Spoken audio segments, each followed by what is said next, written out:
Hello everyone, it's Brian here, and this is not a contest entry.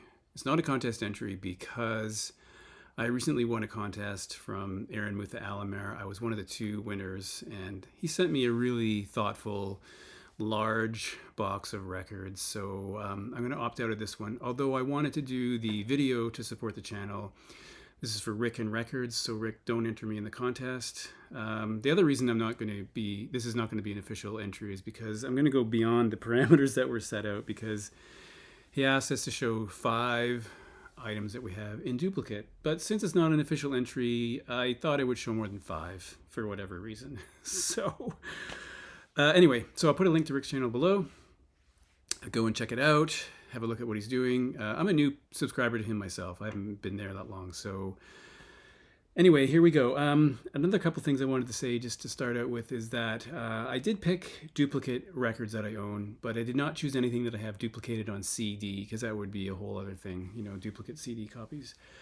And I did not choose anything that I have duplicated in a box set. So these are purely vinyl items. I'm going to show more than 5. Some of them won't be a surprise to you, and maybe some of them will.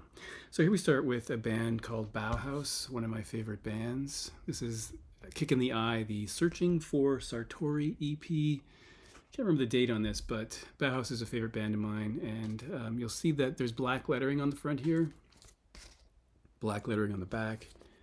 And this copy has gold lettering on the front and gold lettering on the back. And also this one, the Bauhaus extends into the border here, so maybe that was a printing error. I'm not sure about that. Anyway, these are both UK pressings. They're identical apart from the color on the front, and I have both because I had one and then I saw another one and I bought it because I thought there was something different about it, and there definitely was something different about it. So anyway, I'm a fan and I had to buy it. Keeping with the Bauhaus theme, this is a record that, if you're a fan of the band, you'll know this record, of course. The Sky's Gone Out. And this is the UK pressing. Now, this cover may have been used in other markets. I'm not certain about that. The back is simply black. But in Canada, for some reason, we were given this jacket, which is all white, apart from the Bauhaus logo and title of the record here. It does list the tracks on the back, but again, all white. So for my money, this is a much better image. That's a really striking image. I really like it. It links up with the title of the album. Definitely. This one I'm not so sure. On the other hand, this Canadian pressing, I think, is the only pressing in the world that customers were given a bonus, and that is, in addition to the record itself, it was bundled with a 12-inch single of Ziggy Stardust, which has 2 tracks on the side, on the B side. Not for sale. So it's kind of a mixed blessing. We got an ugly cover, but we got the bonus EP. All right, staying with Bauhaus for a bit longer. I won't take the plastic off all of these because it'd be too time consuming, but here we have Burning from the Inside. This happens to be a US pressing. And this is the Burning from the Inside picture disc. Different back cover. And I realized when I was pulling this out, I don't think I've ever played this, so I don't know what it sounds like, but that's what it looks like. Burning from the Inside, so that's the Bauhaus part of the video today.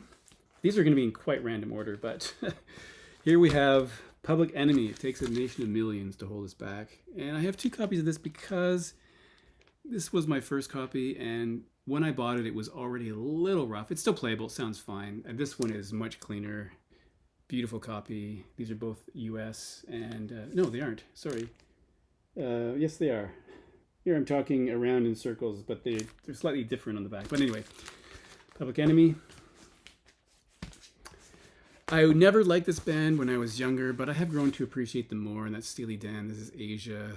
These were both found in the thrift shop, and so I bought one. I bought another one because it was cheap.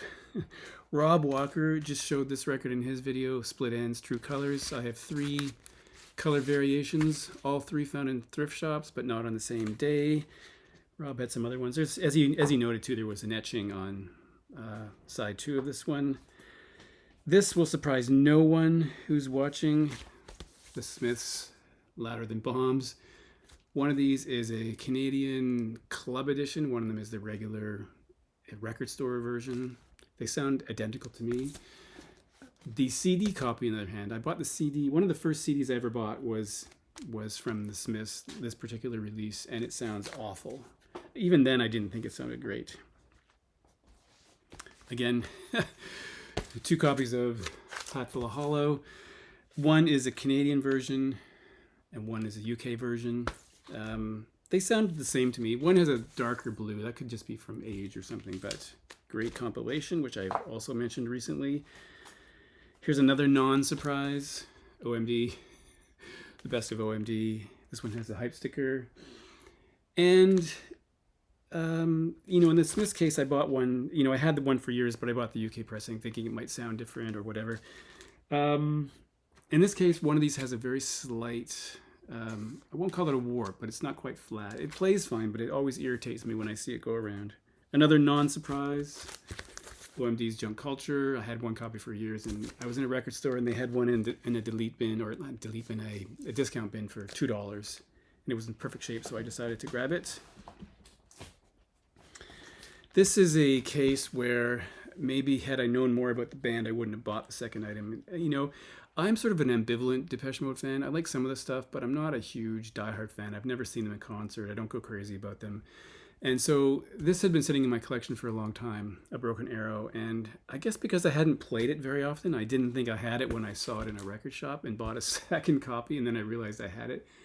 Even this, I don't even recognize any of this. I haven't played this very often. I struggle to remember the songs on that one. Here's a record I mentioned quite recently. This is Kate Bush's The Hounds of Love, a favorite record of mine. And one day I was in a shop and saw this, the Pink Splatter version. It says only 800 released. I don't know if that's true. Factory sealed, never been opened. So I grabbed that. In the Bauhaus Continuum again, we have Peter Murphy's Deep from, it's printed as 1990, but I think it came out in 89. It's one of my favorite records.